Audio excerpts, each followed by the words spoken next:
el momento, cuál era la coyuntura en la cual se gestó la zona intangible.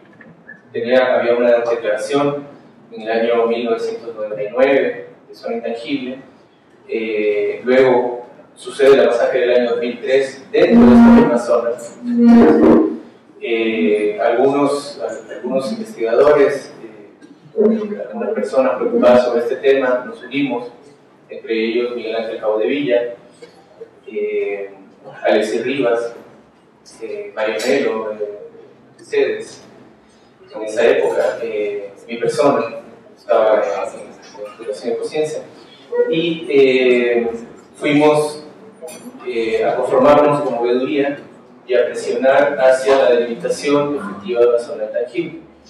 En ese momento comenzamos a darnos cuenta también que había una serie de planes de las empresas petroleras para avanzar hacia esa zona intangible que no existía porque no tenía límites. Entonces comenzó un proceso en el año 2004, un proceso que fue sumamente difícil porque entre el año 2004 y el año 2007 hubieron 3 gobiernos. Comenzábamos un proceso, se caía, venía un nuevo gobierno, comenzaba nuevamente el proceso, se caía. Comenzamos un tercer proceso, finalmente logramos la delimitación. Entonces, en ese sentido quiero aclarar que esta delimitación efectivamente se hizo en papel, se hizo en la mesa. No había tiempo para ir al terreno y ver exactamente por dónde iban los límites. La propuesta del gobierno de ese momento había sido una línea recta que no toque ninguno de los bloques petroleros. Nosotros tuvimos, claro, no teníamos voto ahí, pero sí podíamos hablar. Entonces hablamos con los medios.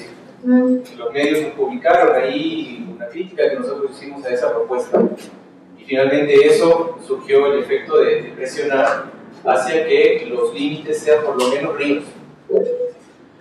Al hacerlo sobre el papel, los geógrafos del Ministerio del Ambiente no tengo ninguna duda, no cabe ninguna duda que hayan cometido errores, ¿no? Que no lo hayan hecho bien. Así que hay una serie de pozos en la zona de amortiguamiento, hay una serie de pozos que muestran activos, pozos anteriores a la zona intangible. Justamente durante la época que estuve al frente del plan de medidas cautelares hicimos un informe sobre los pozos Ove y Nachiño que estaban en nuestra situación, justamente uno de ellos en la zona de amortiguamiento, otro de ellos dentro de la zona intangible.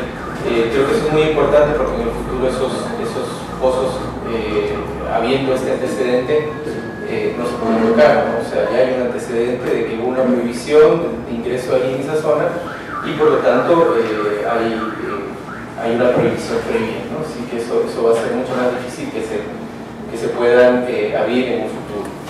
Sobre los grupos, pues los nombres que aparecen ahí, el grupo Armadillo, el grupo Maxus, el Cuchillaco, el Nachiño, son nombres que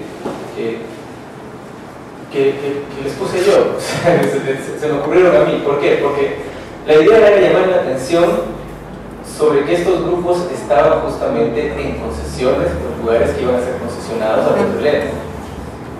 O sea, no esperábamos que esos indígenas aislados se llamen Maxus o Armadillo, o sea, ¿no? Era una idea más política, si quieren verla, ¿no? O sea, de presionar hacia que haya una conciencia de que esta gente estaba en territorios que iban a ser afectados o son afectados por intereses petroleros. Sobre lo que decía José Brown, bueno, creo que hay una diferencia entre el contacto inicial y el contacto reciente que vale la pena discutir mucho más. Entonces ha sido una discusión internacional, qué es contacto inicial, qué es contacto reciente. Para muchos países una cosa es contacto inicial y la misma cosa en otros países es contacto reciente, y en otros países hay una diferencia entre estos dos términos, ¿no?